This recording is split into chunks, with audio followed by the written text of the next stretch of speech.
Eu escrevo o que não cabe. Não cabe. Aquilo que eu estou vivenciando, aquilo que eu estou sentindo naquele momento não cabe. E eu preciso arrumar um jeito de colocar para fora.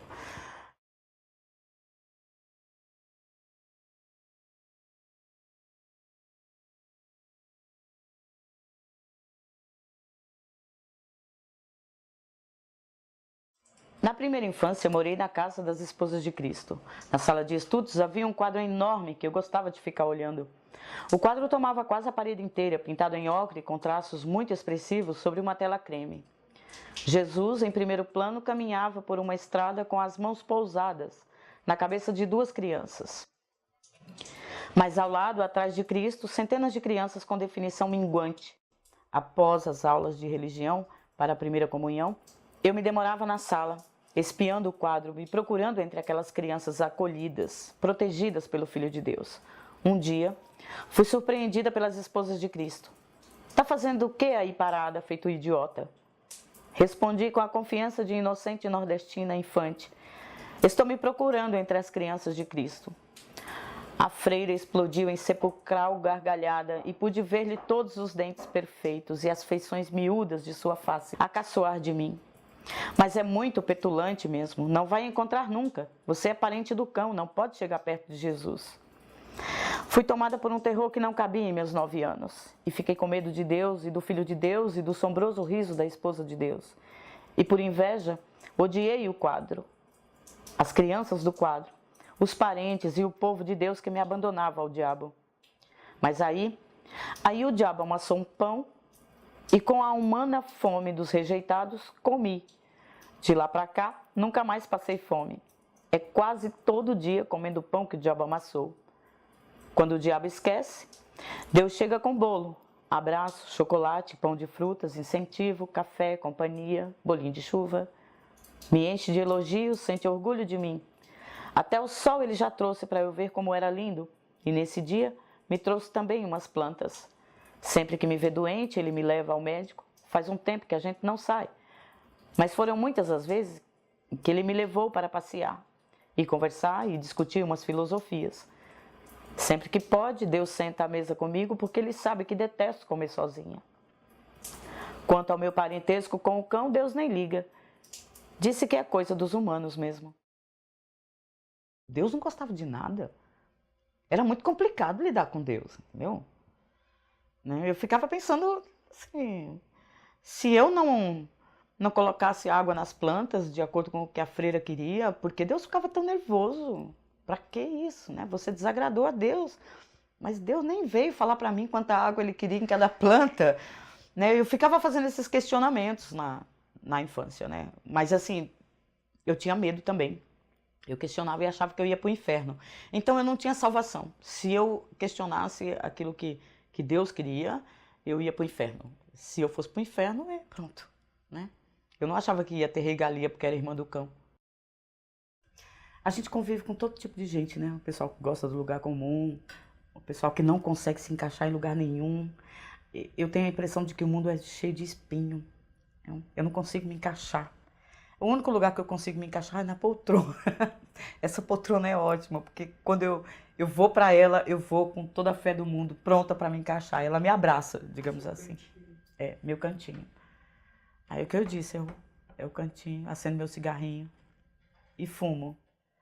Mas eu não gosto de clichê esse negócio, né? Fuma porque tá ansiosa, fuma porque é ansioso. Eu fumo porque eu fumo, sei lá, que eu gosto. Eu adoro fumar. Você nunca tentou parar? Não, nunca tentei. Nunca pensou também não. É um, mais o outro, saboreando o perfume meio ocre de ardente som afável. Pai diria de forma bem simples: eita, que ali juntou a fome com a vontade de comer. Pai gostava era muito de brincar. Quando eu era pequena e morava na casa das freiras, todo sábado pai ia me visitar. Se ele me desse um pacotinho com bala soft e 2 cocadas, eu até já sabia, ele não ia me levar. Mas às vezes pai me enganava, me entregava o pacote e ficava olhando para mim esperando. Quando eu me preparava para chorar, já esticando o beiço e o barco dos olhos já afundando na água, ele ria e acudia. Mas já vai chorar. Deixe de ser besta, enxugue as lágrimas e vá arrumar suas coisas, que hoje eu vou levar minha filha para casa. Hoje a gente procura uma bala soft e não acha. Eu desagradava muito a Deus, né? Eu tinha problemas, eu aprontava.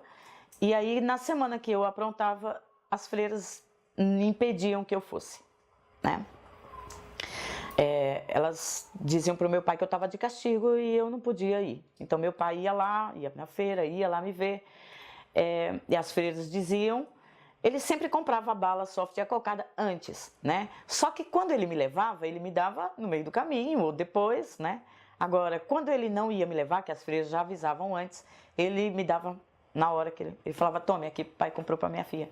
Aí eu pegava e já me preparava para chorar mesmo, porque eu já sabia que eu era a última a saber que estava de castigo, né? E eu me lembro que ele brincava, ele gostava de brincar dessa forma, né? Eu acho que eu estava muito triste no dia de eu ter escrito esse texto, tá mesmo? Porque não é a bala soft em si, né? Eu estava procurando meu pai. Tem dia que você procura, né, alguém que diga não, né?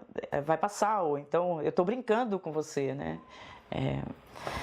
E não acha, né? Nem a bala soft tem mais hoje em dia, né? O pai, assim, ele estava tomando os remédios, ele estava com infecção de urina e ele tomava uns remédios, de vez em quando fazia ele delirar, né? Então, assim, a gente estava meio que acostumada com ele delirando, entendeu? Tipo assim, olhando pros fios que o cara colocou umas fitas, aquela fita isolante, né? Em emendas, e ele falava sempre, né? Quando ele estava com os remédios muito fortes, ele falava sempre, mata essas baratas, né? E aí eu falei, não tem barata. Eu falei, tô ficando velho, não é doido não, entendeu? Eu sempre tinha essas falas. E aí um dia eu entrei e ele foi e disse, vem aqui pertinho, deu. Aí eu fui lá perto dele e ele falou, quem é esse homem? Aí eu, que homem, pai? Né? Aí ele falou assim, esse homem tá aí, mas tu? Eu falei, não, pai, não tem ninguém comigo não, eu entrei sozinha. Ele falou assim, oxe, e eu não tô vendo esse homem barbudo aí do teu lado, esse velho barbudo do teu lado, e eu fiquei assim com medo, meio com medo de olhar de novo e ver de fato, né? Mas ele viu, eu acho, né? Seja lá o que for, ele viu.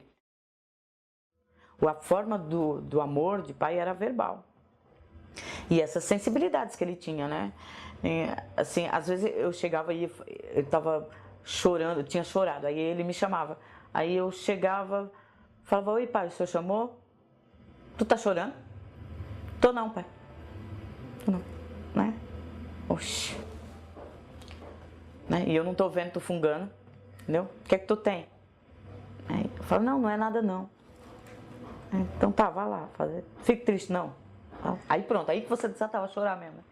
Que é naquele momento que você tá tão precisado que alguém olhe que você tá chorando, né? Falo, não, alguém vê, pelo amor de Deus. O pai sentia isso. Vá fazer um café pra nós tomar? Mas pelo amor de Deus, não traga seus café frios não.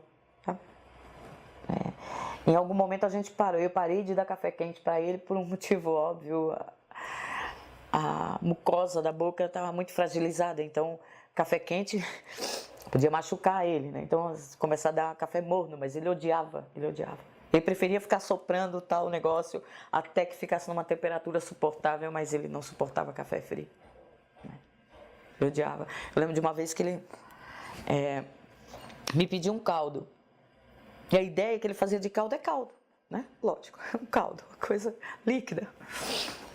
E eu aproveitei, como ele estava assim, estava com problemas para comer, ele não estava com vontade de comer comida mesmo. Eu aproveitei o pedido do caldo para fazer uma canja, né? O tipo de uma pasta, né? Que fosse com vitamina. Então eu fiz um feijão amassado, eu fiz uma comida amassada. E eu levei a comida para ele. Num caneco, né? Tava grosso pra caramba, mas eu levei na xícara.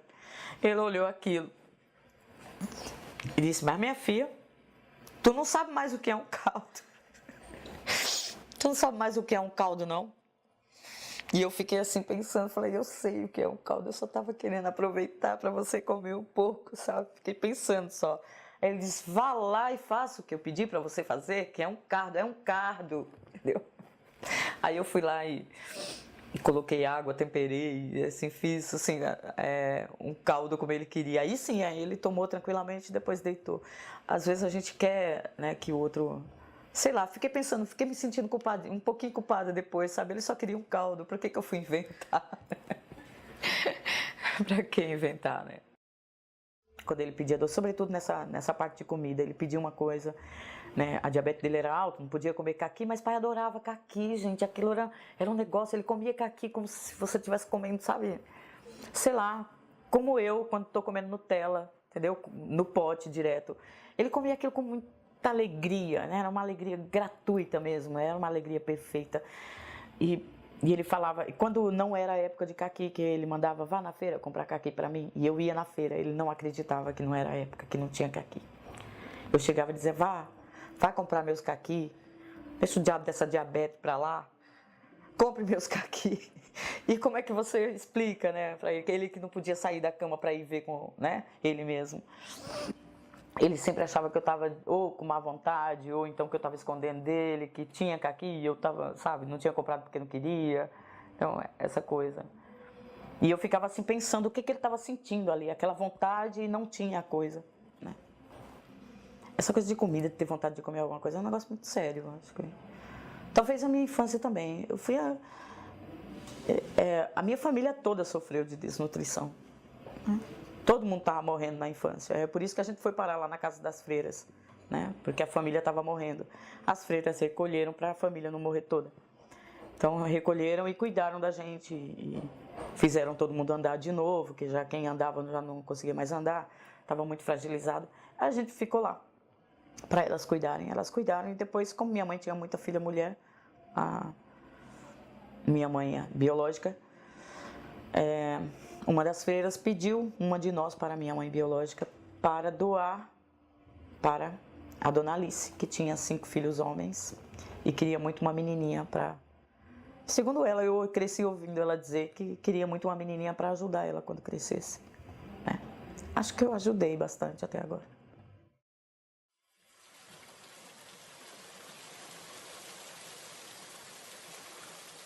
Marluce, senhor, pai.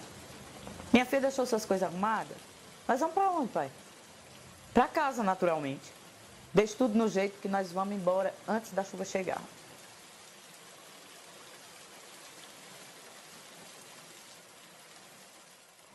Eu entrei no quarto, fui lá, dei um beijo nele, falei tchau, pai. E ele disse, minha filha, né, eu vou só pegar uma coisa aqui na cozinha. Eu fui pegar e ele gritou, né? Aí ele falou, Marluce, oi, pai, né? E ele perguntou se eu tinha deixado as coisas arrumadas. Eu falei, pronto, é hoje que o pai vai. É hoje que ele nos deixa. Quando eu chegar, não vou encontrar ele, né? Nós vamos embora antes que da chuva chegar. Deixa tudo no jeito, entendeu? E quando ele falou para casa, naturalmente, né? Era uma certeza, né? Para casa, naturalmente. Né? Que era o jeito dele falar. Eu só vou esperar você chegar. Ele completou, dizendo, nós vamos só esperar você chegar, que a gente quer ir. Volte logo, venha direto para casa. Entendeu? Ele estendeu isso, né? Venha direto para casa, que só vamos esperar você chegar, né? Nós vamos antes da chuva. No dia que ele morreu, eu fiquei pensando, ali na hora, no velório, né? Eu fiquei pensando que eu não ia parar de chorar nunca mais. Era como se eu estivesse chorando todas as, sabe? Toda a angústia que viria, né, sem ele. Ou eu estivesse chorando todos os momentos que eu deixei de aproveitar, irritada com alguma coisa, sabe? Mas a vida é isso, né? A gente vai aprendendo, né? A experiência vai fazendo a gente ser mais tolerante. Eu acho que teve momentos assim, o pai nunca deixou de amar, então não houve intolerância extrema, né? Houve eu querendo viver uma coisa e houve ele dizendo que não, né? Várias coisas. Mas a gente não faltou amor, né? Então, depois eu fui me acalmando com essa história, porque as brigas que a gente teve foram pra gente evoluir, tanto ele como pai, como eu como filha. Fui me acalmando, assim, eu perdi as oportunidades. Eu não perdi nada. Aquilo que eu pude viver do lado do meu pai, eu vivi. Eu acho que não ficou faltando nada, foi completo.